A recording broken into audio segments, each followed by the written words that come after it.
حضور فرمایا جب بندہ نماز کے ارادے کے لیے اٹھتا ہے اور وضو کرنے کے لیے جب پانی کا پہلا قطرہ چلو پہ لیتا ہے، جو ہی اس کے بدن سے وضو کا پانی چھوتا ہے اللہ اس کے گناہوں کو معاف فرما دیتا ہے۔ جس نماز کے قصد کے لیے اٹھیں اور وضو کریں اور پانی چھوتے ہی گناہ معاف ہو جائیں، اگر اس نماز کا اعلیٰ درجہ سجدہ کر لیا جائے تو پھر مالک کی کتنی رحمت نازل ہوگی۔ کائنات کا ایک ایک ذرہ اس کے حضور سجدہ ریز ہے، طوعاً و کرہن، چاہتے ہوئے بھی اور کچھ نہ چاہتے ہوئے بھی۔ سجدہ کیا ہے؟ حضرت امام راغب اصفہانی مفردات قرآن میں بیان کرتے ہیں، السجدہ تو فی الاصل التذلل، سجدہ اصل میں جھکنے کو کہتے ہیں، لیکن شریعت اسلامیہ کی اصطلاح میں وضع الجبہہ بقصد العبادہ، عبادت کی نیت سے پیشانی کو رکھ دینا سجدہ کہلاتا ہے۔ حضرت امام فخر الدین رازی سجدے کے دو معنی بیان کرتے ہیں اس آیت کریمہ کے تحت، ایک انقیاد اور دوسرا یہی وضع الجبہہ والا معنی، عبادت کے لیے پیشانی رکھ کے سبحان ربی الاعلیٰ کے جو نغمے اللہ پہ جاتے ہیں، سجدے کا دوسرا مفہوم یہ ہے۔ انقیاد کا معنی یہ ہے کہ پوری کائنات اللہ کے حکم کی پابند ہے، انسان کو اس نے اختیار دے رکھا ہے، باقی کائنات کا ایک ایک ذرہ جو ہے وہ جو کہتا ہے وہی کرتا ہے۔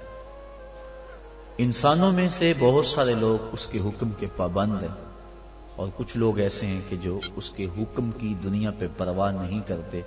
کل قیامت کے دن میں پتا چلے گا کہ ہم نے مالک کی نافرمانی کر کے کتنی بڑی رسوائی کمائی اور کتنی بڑی ذلت میں مبتلا ہوئے۔ ارشاد فرمایا جو کچھ آسمانوں میں ہے اور جو کچھ زمین میں ہے، والشمس والقمر، اور سورج بھی اللہ کو سجدہ کرتا ہے۔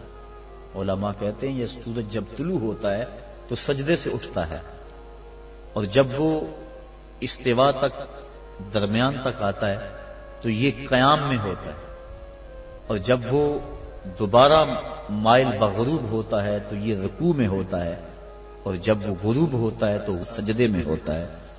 ایک حدیث کے لفظ بھی ہیں کہ سورج جب ڈوبتا ہے تو عرش الہی کے نیچے سجدہ ریز ہوتا ہے۔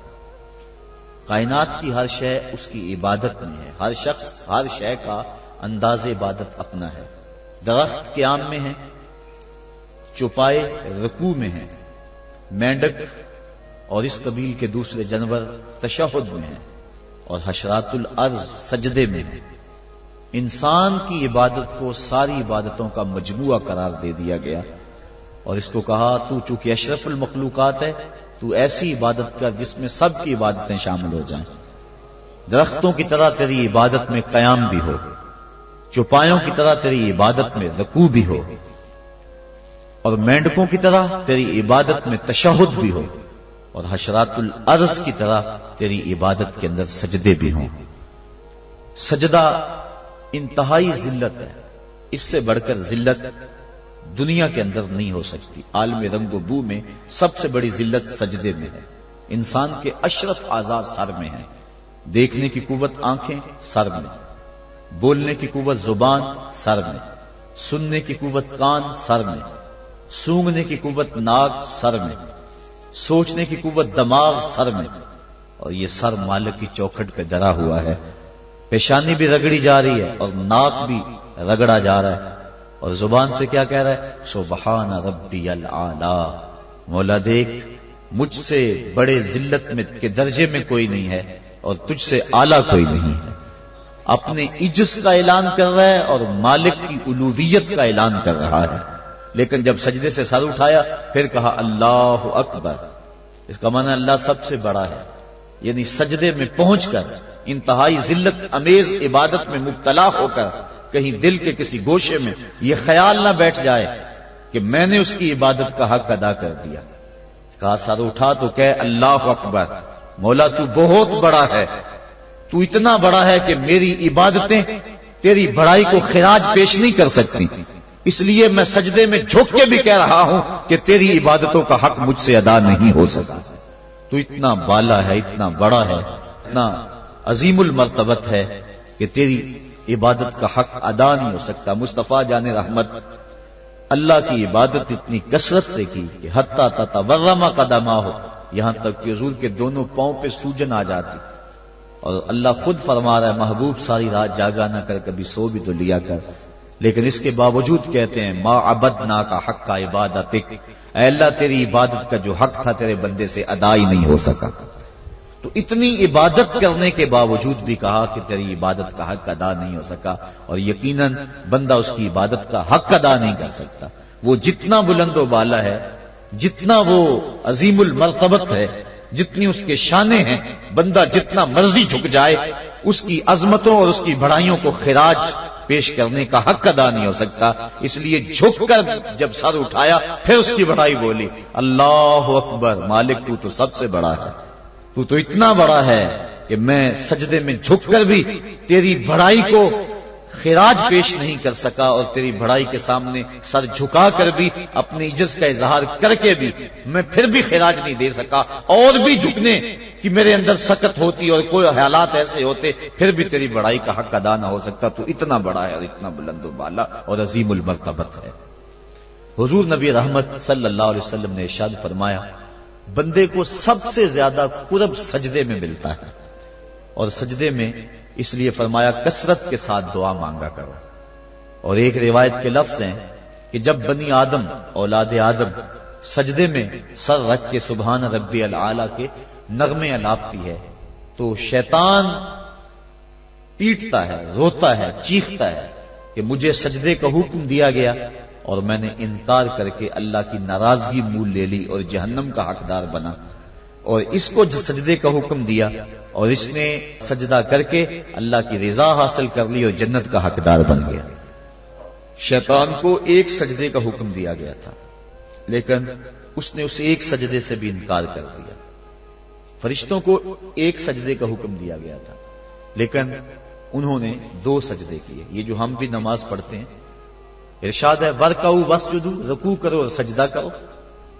تو اسی طرح کا حکم ورکعوا ہے اور اسی طرح کا حکم واسجدوا ہے. رکوع کرو اور سجدہ کرو. رکوع ہم ایک کرتے ہیں، سجدے 2 کرتے ہیں. یا تو پھر رکوع بھی 2 کیا کریں یا پھر سجدہ بھی ایک کیا کریں.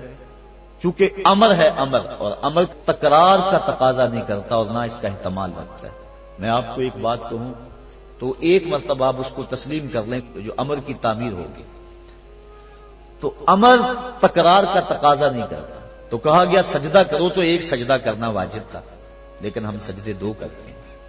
تو علماء کہتے ہیں کہ جب فرشتوں نے سجدے میں پیشانی رکھی اور سبحان ربی العالی کے نغمے الاپے اور سجدے سے سر اٹھایا، دیکھا کہ ایک اکڑا کھڑا ہے.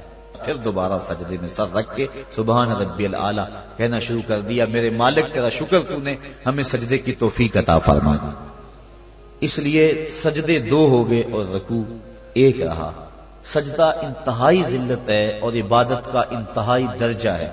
سجدے میں سر رکھ کے جو دعا مانگی جائے اللہ اس دعا کو رد نہیں کرتا.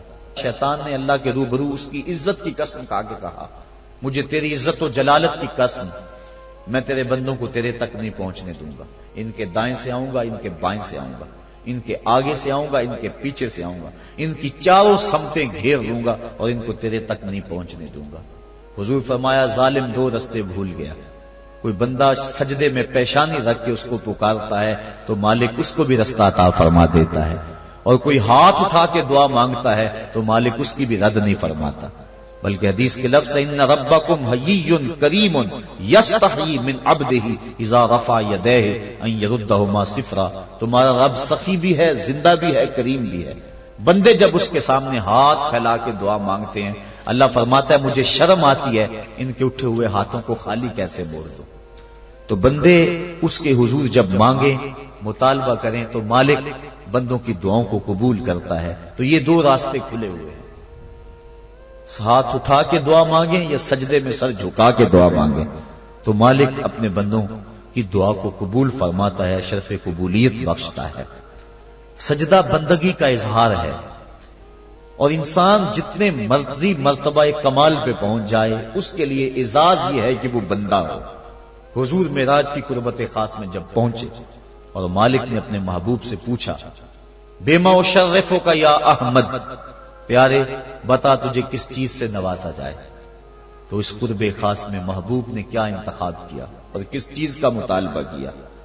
حضرت امام رازی نے لکھا، اور بھی علماء نے، ملا جیون تفسیرات احمدیہ میں لکھتے ہیں کہ حضور نبی رحمت صلی اللہ علیہ وسلم نے اس قرب خاص میں اللہ کی بارگاہ میں عرض کی، بنسبتی الیکا شرفنی بالعبودیہ، اے اللہ ساری زندگی سجدوں میں پیشانی رکھ کے میں کہتا رہا ہوں کہ تو میرا اللہ ہے، آج تو بھی تو کہہ دے کہ تو میرا بندہ ہے، تو مجھے بندہ کہہ کے پکار دے۔ بندگی میں جو مزہ ہے بندے کے لیے، اس سے بڑا اور کوئی اعزاز ہو ہی نہیں سکتا۔ حضرت غوث اعظم شیخ عبد القادر جیلانی رحمۃ اللہ تعالی علیہ فرماتے ہیں کہ ولایت میں سب سے کمال مرتبہ جو بندے کو نصیب ہوتا ہے وہ مقام بندگی ہے۔ بندگی وہ دولت ہے کہ جو بندے کو کائنات کی قوتوں کے سامنے سینہ سپر ہونے کی قوت دیتی۔ جب خدا کے سامنے بندہ جھک جاتا ہے تو پھر کسی اور کے آگے نہیں جھکتا۔ یہ درس ہے توحید کا، یہ سبق ہے سجدے کا۔ اللہ کو سجدہ کرنے والا کسی اور کے آگے پیشانی نہیں جھکا سکتا، اور اگر کوئی اللہ کو بھی سجدے کرتا ہے اور کسی اور کے آگے بھی پیشانی جھکاتا ہے تو اس نے سجدے کی روح کو سمجھا ہی نہیں۔ توحید کے دامن میں آباد ہونے والا کائنات کی ہر شے سے بے خوف ہو جاتا ہے۔ حضرت شیخ سعدی شیرازی فرماتے ہیں، میں رود بار کے جنگل میں کھڑا تھا، ایک آدمی شیر کے اوپر سوار ہوا، ہاتھ میں سانپ کا کوڑا پکڑا ہے، میرے پاس آ کے رک گیا، میں ڈر گیا، مجھے کہنے لگا سعدی ڈر گئے ہو؟ میں نے کہا بات ہی ڈرنے کی ہے۔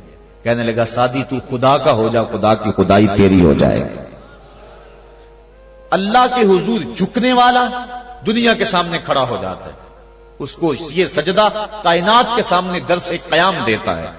جنگل کا بادشاہ شیر ہوتا ہے، اور جو جانور کمزور بھی اس بادشاہ کے قرب میں رہتے ہیں وہ جنگل کے بڑے بڑے جانوروں کو بھی خاطر میں نہیں لاتے۔ کیوں؟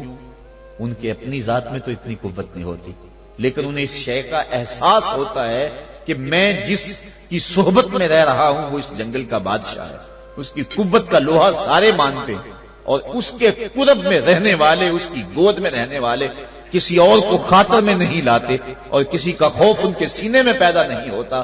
تو جو مالک کو ماننے والے ہیں، توحید کے دامن میں پناہ لینے والے ہیں، لا خوف علیہم ولا هم یحزنون، کائنات کی کسی شے سے نہیں ڈرتے۔ بلکہ مفسرین نے فرمایا، یہ جو قرآن مجید میں آتا نا اتقوا اللہ، اس کا معنی اللہ سے ڈر جاؤ، اتقوا کا معنی ڈر جاؤ، لیکن اس کی نسبت اگر اور ہوگی، اس کا مفعول کوئی اور ہوگا تو پھر ڈرنے کا مفہوم نہیں ہوگا۔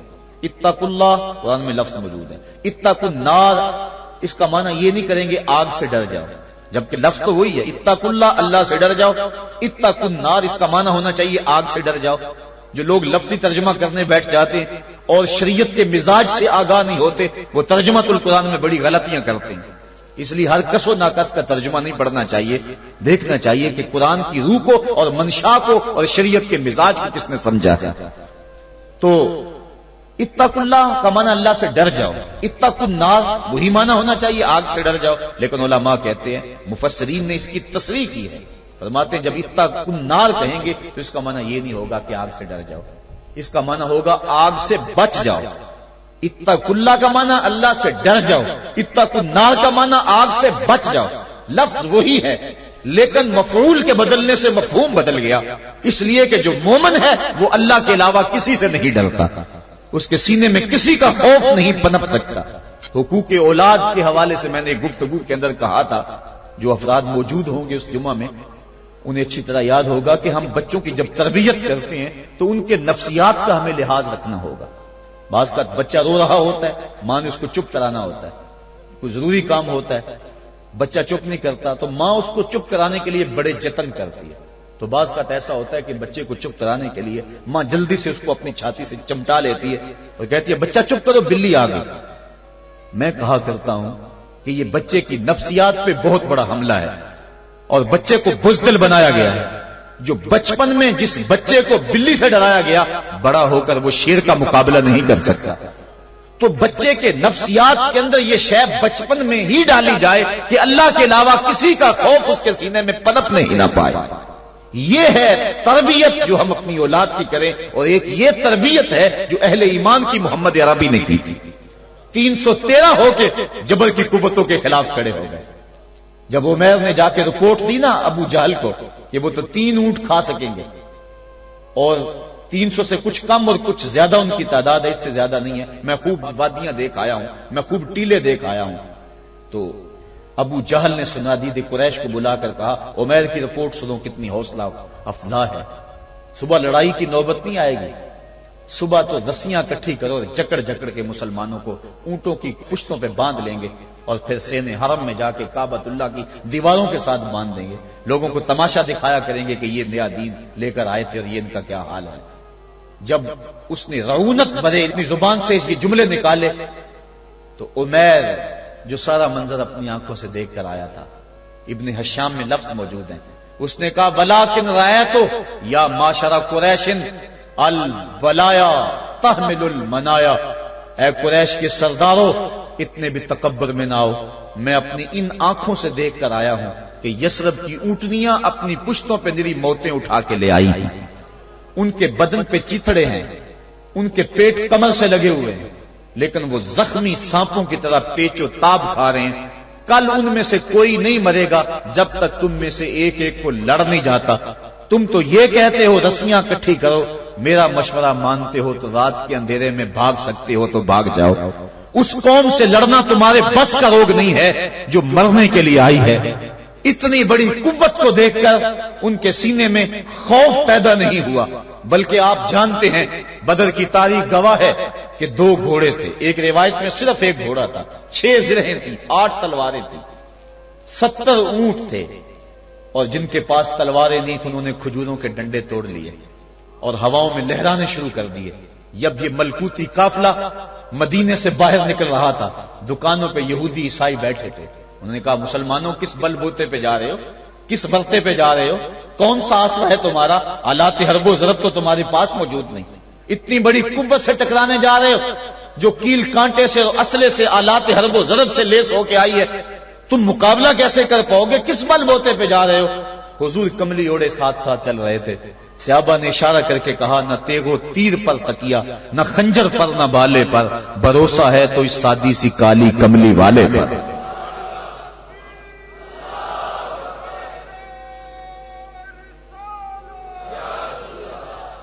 اب اس ماحول میں جبکہ کفار پورا لاؤ لشکر لے کے آئے اور ابو جہل نے کہا اعلان کر دو لنا عزا ولا عزا لکم، یہ ان کے بت کا نام ہے. ہمارے پاس عزا ہے تمہارے پاس عزا نہیں، ہمارے پاس لات ہے تمہارے پاس لات نہیں، ہمارے پاس منات ہے تمہارے پاس منات نہیں، ہمارے 360 خدا اور تمہارا ایک خدا، مقابلہ ہی کوئی نہیں. اس نے کہا کھڑے ہو کے اونچی جگہ پہ کہا اپنے نقیب کو اعلان کرو لنا عزا ولا عزا لکم. حضور کے کانوں میں آواز پڑی، فرمایا علی تم بھی اونچے ٹیلے پہ کھڑے ہو جاؤ اور تم ان کو جواب میں کہو اللہ مولانا ولا مولا لکم، اللہ ہمارا مولا ہے تمہارا مولا کوئی نہیں ہے. اور پھر حضور نے سجدے میں سر رکھ دیا. سجدہ اتنی بڑی قوت ہے، ہزاروں ایٹم بمبوں کے اندر وہ قوت نہیں ہے جو سجدے کے اندر طاقت رکھ دی. آج دنیا سے ہم ڈر رہے ہیں اس لیے کہ ہمارے سجدے چھن گئے ہیں، ہمارے سجدوں کی آبرو چھن گئی ہے، ہمارے سجدوں میں وہ حرارت اور گرمی نہیں رہی، وہ رقت اور وہ نرمی نہیں رہی. بدر کا میدان ہے، 1000 کا لشکر جرار مقابلے میں ہے اور وہ پورے لاؤ لشکر کے ساتھ ناز و تفاخر کے اندر مسلمانوں کو ملیا میٹ کر دینے کے جذبوں سے دانت پیس رہے ہیں کہ آج مسلمانوں کو کچا چبا دیں گے. مسلمانوں کے ساتھ پاس صرف 8 تلواریں اور ان کے بطن میں کھانے کے لیے کچھ نہیں. جس کھجور کو چوس کے روزہ رکھتے ہیں اسی کھجور کو چوس کے روزہ افطار کرتے ہیں. یہ حالت مسلمانوں کی، بدن پہ چتھڑے لگے ہوئے کپڑے ہیں، عجیب حالت ہے. پھر کون سا آسرا تھا جو مسلمانوں کے کام آیا؟ مصطفیٰ کریم نے مسجد عریش میں سجدے میں پیشانی جھکا دی. حضرت ابو بکر صدیق رضی اللہ تعالیٰ عنہ فرماتے ہیں میں حضور کے ساتھ تھا، ساری رات مصطفیٰ روتے رہے، آنکھوں میں آنسو ہیں. حضور کی چادر سر انور سے سرک کے حضور کے کندھوں پہ آ جاتی. پھر کندھوں سے پشت پہ آ جاتی، میں اٹھا کے حضور علیہ السلام کے سر پہ رکھتا اور کہتا حضور بس کرو۔ حضور بار بار روتے اور اللہ کی بارگاہ میں سجدے میں سر ڈال کر التجائیں کرتے۔ لفظ کیا تھے محبوب کی زبان پہ، آج تک ایسی ناز والی دعا کسی نے نہیں کی ہے جی جیسی دعا مصطفیٰ جان رحمت نے کی تھی۔ مصطفیٰ کریم سجدے میں سر رکھا ہے اور کیا کہا، اللہم ان تہلک ہذہ العصابہ لم تعبد فی الارض ابدا۔ میرے مالک میں نہیں کہتا کہ ان لوگوں کو بچا لے، دیکھ میری زندگی کی کمائی یہی 313 ہے جو میں تیری چوکھٹ پہ لے کے حاضر ہو گیا ہوں۔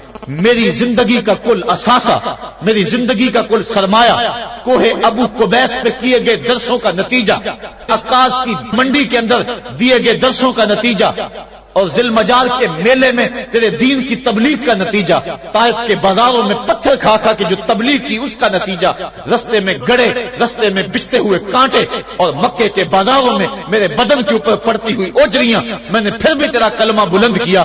میرے مالک میری پوری زندگی کا گداز، میری پوری زندگی کا سرمایہ، میری زندگی کے آنسو، میری زندگی کا رونا سینے حرم کے اندر کعبۃ اللہ کی چھاؤں کے میں سجدے کر کر کے، کوئی کبھی میں نے عمر مانگا، کبھی میں نے حمزہ مانگا، تیرے دین کے لیے میں نے جو ایک ایک کر کے تنکا جوڑا اور یہ ایک چھوٹا سا گھونسلہ بنایا۔ یہ گھونسلہ اب بجلیوں کی زد میں ہے، کفار کی بجلیاں اس گھونسلے کو جلا دینا چاہتی ہیں۔ میرے مالک میں یہ نہیں کہتا کہ میرا یہ گھونسلہ اور میری یہ مٹھی بھر جماعت اور یہ چند میرے لوگ اور یہ میرا سرمایہ اور اثاثہ، میری پوری زندگی کی کمائی، میری جوانی کا سرمایہ جو میں نے تیرے سامنے لا کے رکھ دیا ہے، میں یہ نہیں کہتا ان کو بچا لے، لیکن میرے مالک اگر یہ نہ رہے تو قیامت تک پھر تجھے بھی خدا کوئی نہیں کہے گا۔ ان تہلک ہذہ العصابہ لم تعبد فی الارض ابدا، اگر یہ نہ رہے تو قیامت تک تیرے نام کے ڈنکے بجانے والے بھی دنیا پہ نہیں ہوں گے۔ یہ حضور نے اللہ کی بارگاہ میں دعا کی اور سجدے میں سر رکھا ہے۔ حضور علیہ السلام کی آنکھوں میں اشک جاری ہیں، سجدے سے قوت حاصل کی جا رہی ہے۔ دشمن کے مقابلے میں مصطفیٰ کریم سجدے میں سر رکھ کے اللہ سے آرزو کر رہے ہیں۔ حضرت سیدنا صدیق اکبر فرماتے ہیں اچانک حضور نے سر اٹھایا، میں خوش ہو گیا کہ حضور کے چہرے پہ مسکراہٹ تھی۔ حضور مسکراتے ہوئے فرمایا ابشر یا ابا بکر ھذا جبریل آخذ بعنان فرسہ، ابو بکر بشارت ہو، وہ جبریل اللہ کی مدد لے کر آ گئے۔ تو یہ سجدے تھے جن سجدوں نے ظالم اور جابر قوتوں کا منہ توڑ کے رکھ دیا۔ حضرت علی المرتضی روایت کرتے ہیں رضی اللہ تعالیٰ عنہ، فرماتے ہیں میں نے ہاتھ میں تلوار تھامی اور میدان میں کود پڑا، میں نے کئی کافروں کو واصل جہنم کیا، پھر پلٹ کے دیکھا کہ میں حضور کی زیارت کر لوں، لیکن مجھے حضور نظر نہ آئے۔ میں نے ڈھونڈا تو ایک سمت حضور نے پیشانی سجدے میں رکھی ہوئی تھی اور زبان پہ لفظ تھے یا حیو یا قیوم، یا حیو یا قیوم۔ حضور یہ پڑھتے جا رہے تھے، یا حیو یا قیوم کا وظیفہ پڑھتے جا رہے تھے اور سجدے میں پیشانی تھی حضور کی۔ میں پھر دوبارہ آیا اس سجدے سے جوش لے کر، اس سجدے سے گرمی اور حرارت لے کر، اور پھر دشمن کی صفوں میں کود گیا۔ میں نے ایک کافر کو واصل جہنم کیا، پھر زیارت کے لیے واپس آیا، دیکھا تو پھر سجدے میں حضور نے سر رکھا ہوا ہے اور یہی کہہ رہے ہیں یا حیو یا قیوم، یا حیو یا قیوم، یا حیو یا قیوم برحمتک استغیث۔ یہ جملے حضور کی زبان پہ ہیں اور سجدے میں حضور کی پیشانی۔ میں پھر گیا، پھر آیا، کئی بار ایسا ہوا میں کافر کو قتل کرتا، پھر آتا حضور کو سجدے میں دیکھتا۔ فرمایا پھر حضور نے تلوار تھامی اور مصطفیٰ کریم میدان جنگ میں کود پڑے۔ لوگ بڑھ چڑھ کے دشمنوں پہ حملہ کرتے تھے، لیکن جو سب سے آگے کافروں کی صفوں میں کود کے حملہ کر رہا تھا وہ آمنہ کا لال محمد مصطفیٰ صلی اللہ علیہ وسلم۔ تو سجدے سے وہ قوت ملتی ہے، سجدے سے وہ نور اور روشنی ملتی ہے کہ پورے زمانے میں اجالا کیا جا سکتا ہے۔ آج 56-57 اسلامی ملک دنیا کے سامنے رسوا ہو رہے ہیں اور دنیا کے سامنے سجدہ ریز ہیں، اس لیے کہ وہ ایک خدا کے سامنے سجدہ کرنا بھول گئے ہیں۔ ایک سجدہ جسے تو گراں سمجھتا ہے 1000 سجدے سے آدمی کو دیتا ہے نجات۔ آؤ اس کے حضور جھکو، اس کے حضور جھکنے والا کسی کے آگے نہیں جھکتا۔ سجدہ اس کو قوت دیتا ہے، تو راز کن فکاں ہے، اپنی آنکھوں پر عیاں ہو جا، خودی کا راز نہ ہو جا، خدا کا ترجمہ ہو جا، خودی میں ڈوب جا غافل، یہ سر زندگانی ہے، نکل کر حلقائے شام و سحر سے جا ودا ہو جا، گزر جا بن کے سیلے تندرو کوہ بیاباں سے، گلستان راہ میں آئے تو جوئے نغمہ خواں ہو جا۔ مالک کے حضور جب بندہ عزت سے سر جھکا دیتا ہے، اللہ کی رحمتیں بندے پہ نازل ہوتی ہے۔ ایک روایت میں آتا ہے جب بندہ نماز کے لیے کھڑا ہوتا ہے، ابھی اس نے سجدے میں جانا ہوتا ہے، ابھی وہ قیام ہی کرتا ہے، اللہ فرماتا ہے میرے بندے کے گناہ جو ہیں اس کے بدن سے نکال کے ایک سمت کر دو، تاکہ میرا بندہ اس حالت کے اندر میرے حضور حاضر ہو کہ وہ گناہوں سے پاک اور صاف ہو۔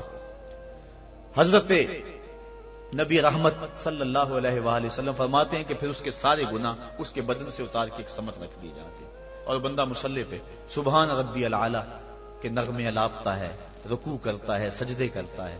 جب سلام پھیر کے نماز ختم کر کے دعا کر کے جانے لگتا ہے تو فرشتے عرض کرتے ہیں مالک یہ جو گناہ اتار کے ایک سائڈ پہ رکھے تھے یہ دوبارہ اس کو دے دیں؟ اللہ فرماتا ہے جس کی جھولی سے گناہ نکال لیے تھے دوبارہ اس کی جھولی میں نہیں ڈالیں۔ اللہ اکبر۔ اور ایک روایت کے لفظ ہیں کہ جب بندہ نماز کے لیے کھڑا ہوتا ہے اس کے کندھوں کے اوپر سارے گناہ آ جاتے ہیں اور اس کے سر پہ اوپر گناہ آ جاتے ہیں، جب رکوع میں جاتا ہے تو کندھوں والے گناہ گر جاتے ہیں، اور جب بندہ سجدے میں سر رکھتا ہے تو اللہ تعالیٰ اس کے سارے گناہوں کو ختم کر دیتا ہے اور وہ بالکل پاک ہو جاتا ہے۔ حضرت سلیمان فارسی ایک دن ایک درخت کے نیچے کھڑے تھے، آپ نے درخت کی شاخ کو پکڑ کے جنبش دی، حرکت دی، موسم خزاں تھا، درخت کی شاخ کے سارے زرد پتے گر گئے۔ ایک صحابی پاس کھڑے تھے، انہیں پوچھنے لگے عثمان تو نے مجھے پوچھا نہیں کہ میں نے درخت کی شاخ کو یوں ہلایا کیوں ہے؟ انہوں نے کہا اچھا پھر آپ بتا دیں کہ آپ نے درخت کی شاخ کو یوں کیوں ہلایا ہے؟ کہا سنو پھر ایک دن میں اور چند صحابہ حضور کے ساتھ جا رہے تھے، رستے میں ایک درخت آیا، اس کے نیچے حضور کھڑے ہوئے، حضور نے اس طرح درخت کی شاخ کو پکڑ کے ہلایا، یوں پتے جھڑ گئے، ہم اس منظر کو دیکھتے رہے۔ حضور علیہ الصلوۃ والسلام نے فرمایا سلمان فارسی تو نے مجھے پوچھا نہیں کہ میں نے اس درخت کی شاخ کو یوں کیوں ہلایا ہے؟ تو میں نے عرض کی حضور آپ بتا دیں کہ آپ نے کیوں ہلایا ہے؟ فرمایا سلمان جس طرح اس درخت کی شاخ کو ہلایا گیا اور سارے پتے جھڑ گئے، جب کوئی بندہ سجدے میں سر رکھتا ہے نماز پڑھتا ہے اس کے سارے گناہ دھل جاتے ہیں اور وہ پاک اور صاف ہو جاتا ہے۔ ایک دن فرمایا صحابہ اگر کوئی بندہ اس کے گھر کے سامنے سے نہر گزرتی ہو اور وہ دن میں 5 مرتبہ اس نہر کے اندر غسل کرے تو بتاؤ اس کے بدن کے اوپر کوئی میل کچیل رہ جائے گا؟ عرض کی نہیں۔ فرمایا اس طرح جو 5 نمازیں پڑھتا ہے اس کے بدن کے اوپر گناہوں کا میل نہیں رہتا۔ فرمایا الصلاۃ معراج المومنین، نماز مومنوں کا معراج ہے۔ عماد الدین الصلاۃ، نماز دین کا ستون ہے۔ حبب الی من دنیاکم ثلاث الطیب والنساء وجعلت قرۃ عینی فی الصلاۃ، مجھے تمہاری دنیا سے صرف 3 چیزیں پسند ہیں، خوشبو، منکوحہ بیویاں، اور میری آنکھوں کی ٹھنڈک نماز میں رکھی ہے۔ اور حضور نے یہ بھی ارشاد فرمایا من ترک الصلاۃ متعمدا فقد کفر، جس نے جان بوجھ کے نماز چھوڑی گویا اس نے کفر ہی تو کیا، یعنی کافروں والا کام کیا۔ حضرت امام فخر الدین رازی نے تفسیر کبیر میں لکھا حافظوا علی الصلوات والصلاۃ الوسطی، اس آیت کریمہ کے تحت ایک عورت مدینے کی گلیوں میں چیخ رہی ہے اور کہنے لگی مجھے حضور کے در کا پتہ بتاؤ۔ حضور کی چوکھٹ کا پتہ بتلایا گیا، وہ حاضر ہوئی، آقا کریم صلی اللہ علیہ وسلم کی خدمت میں عرض کی حضور میرا خامد سفر پہ گیا ہوا تھا اور میں نے اس کی عدم موجودگی کے اندر زنا کر لیا، حمل ٹھہر گیا اور جو بچہ پیدا ہوا میں نے مارے شرم کے اس بچے کو سرکے کے مرتبان میں ڈال دیا اور پھر اسی سرکے سے میں لوگوں کو فروخت کرتی رہی ہوں۔ اب جب کہ میرا ضمیر جاگا ہے میں آپ کی خدمت میں حاضر ہوئی، مجھے بتایا جائے کہ میرے گناہ کا بھی کوئی کفارہ ہے۔ حضور نے ارشاد فرمایا جو تو نے زنا کیا ہے اس کی سزا رجم ہے چونکہ تو شادی شدہ ہے، اور جو تو نے بچے کو قتل کیا ہے قتل کی سزا قتل ہے، اور جو تو نے سرکہ بیچا ہے فقد ارتکبت کبیرہ، تو نے کبیرہ گناہ کیا ہے، اس کی سزا تو قیامت کے دن پائے گی۔ اس کے بعد حضور فرمایا ان تینوں گناہوں کی یہ سزا ہے، لیکن جس طرح تو گھبرائی ہوئی آئی تھی میں تو یہ سمجھا تھا شاید تیری نماز اثر قضا ہو گئی ہے، اب آپ اندازہ کریں کہ نماز کی اہمیت کیا ہے اور ہم اس باب میں کتنی سستی کرتے ہیں. کسی سے پوچھا جائے نا آؤ نماز پڑھنے چلے، وہ کہتے ہیں بس یار میرے کپڑے پلید ہیں، کپڑے میرے پاک نہیں ہیں. تیرے کپڑے کیسے پاک رہ سکتے ہیں؟ تو اللہ کے حضور جھکنا نہیں جانتا، تیرے کپڑے بھی پلید ہیں، تیرا دل بھی پلید ہے، تو اس کے حضور جھک کے تو دیکھ، تن بھی ستھرا کر دے گا، تیری روح کو بھی پاکی دے دے گا، تیرے قلب کو بھی طہارت بخش دے گا. تو اس کے حضور جھک، اس کے حضور سجدوں سے اللہ کے حضور خراج پیش کر اپنی محبتوں کا. جب بندہ سجدے میں سر رکھتا ہے اللہ فرشتوں میں فخر کرتا ہے، میرے بندے کو دیکھو نا، بالآخر میرے حضور ہی جھکا ہے نا. کتنے گناہ کیے اس نے، کتنے جرم کیے اس نے، لیکن بالآخر میرے حضور آیا اور اپنے گناہوں کی معافی مانگتا ہے. فرشتوں گواہ ہو جاؤ میں نے اپنے اس بندے کی مغفرت فرما دی. تو اللہ کے حضور نماز پڑھنے والا، بلکہ ایک روایت مسند امام احمد بن حنبل میں موجود ہے، حضور فرمایا جب بندہ نماز کے ارادے کے لیے اٹھتا ہے اور وضو کرنے کے لیے جب پانی کا پہلا قطرہ چلو پہ لیتا ہے، جو ہی اس کے بدن سے وضو کا پانی چھوتا ہے اللہ اس کے گناہوں کو معاف فرما دیتا ہے. جس نماز کے قصد کے لیے اٹھیں اور وضو کریں اور پانی چھوتے ہی گناہ معاف ہو جائیں، اگر اس نماز کا اعلیٰ درجہ سجدہ کر لیا جائے تو پھر مالک کی کتنی رحمتیں نازل ہوگی. یہ کتنی بڑی دولت ہے، یہ کتنا بڑا سرمایہ ہے جس سے ہم لوگ محروم رہ جاتے ہیں. آؤ اللہ کی رحمتیں سجدے میں ڈھونڈیں، سجدے میں پیشانی رکھ کے جب ہم اس کی رحمت کو مانگیں تو وہ مالک ہمارے اوپر رحمتیں نازل کرے گا. آج پوری دنیا کے اوپر مسلمانوں کے ساتھ جو حالات ہیں وہ کسی سے مخفی نہیں. کوئی کہتا ہے کہ معاشی طور پہ مسلمان کمزور ہیں، اس وجہ کو بھی میں تسلیم کرتا ہوں. مسلمان کے پاس آلات حرب و ضرب بھی موجود نہیں ہیں، اس وجہ کو بھی تسلیم کر لیا جائے. سیاسی طور پہ مسلمان کمزور ہیں، اس وجہ کو بھی تسلیم کر لیا جائے. یہ ساری وجہیں اپنی جگہ پہ، لیکن یہ بھی تو سنو مسلمانوں کی تعداد اس وقت 1,40,00,000,000 ہے. افرادی قوت اتنی کبھی بھی مسلمانوں کی نہیں ہوئی تھی. اس وقت مسلمانوں کے پاس ایٹمی طاقت موجود ہے، اتنی قوت عسکری کبھی بھی مسلمانوں کے پاس نہیں ہوئی تھی. 56 اسلامی ملک ہیں جن میں قیمتی معدنیات سے اور تیل کی دولت سے اور سونے کی قیمتی معدنیات سے یہ مسلمان مالا مال ہیں. کیا کچھ نہیں ہے جو مسلمانوں کے پاس نہ ہو، لیکن ایک دولت چھن گئی مسلمانوں کے پاس، وہ سجدے کی آبرو، وہ سجدے کی عزت، وہ پیشانی رکھ کے اس رب کو پکارنا جو سب سے اعلیٰ ہے، جو سب سے بالا ہے، جس نے موسیٰ کے فرعون کو نیل کی موجوں میں ڈبو دیا.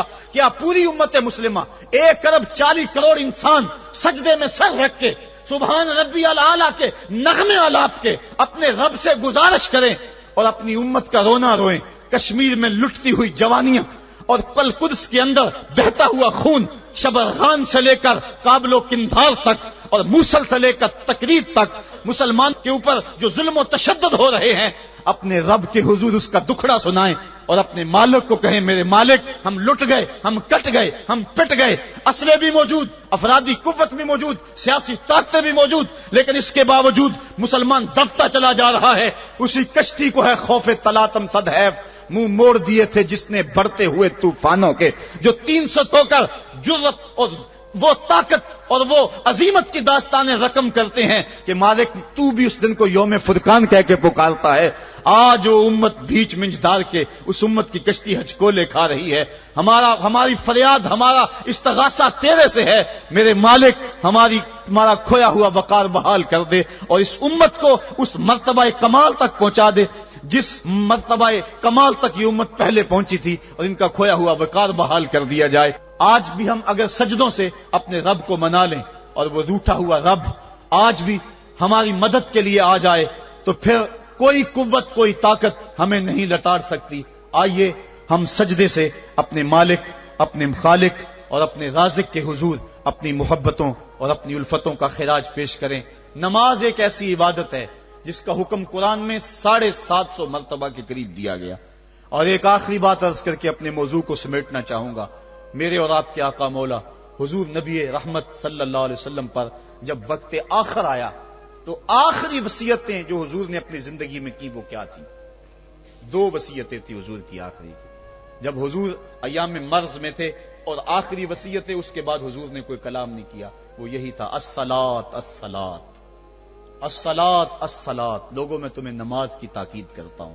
میں نماز کی تاکید کرتا ہوں، اور دوسرا فرمایا جو تمہاری ملک میں تمہارے غلام اور تمہاری لونڈیاں ہیں ان کے ساتھ حسن سلوک کی تاکید کرتا ہوں۔ یہ آخری دو باتیں تھی جو حضور نے ارشاد کی، حقوق اللہ کے حوالے سے نماز اور حقوق العباد کے حوالے سے حضور نے کمزوروں کے حق ان تک پہنچانے کی تاکید امت کو دی، اور اس کے بعد پھر حضور انتقال کر گئے۔ آئیے ہم سجدوں سے اپنے رب کو راضی رکھیں۔ اللہ مجھے آپ کو توفیق عمل عطا فرمائے۔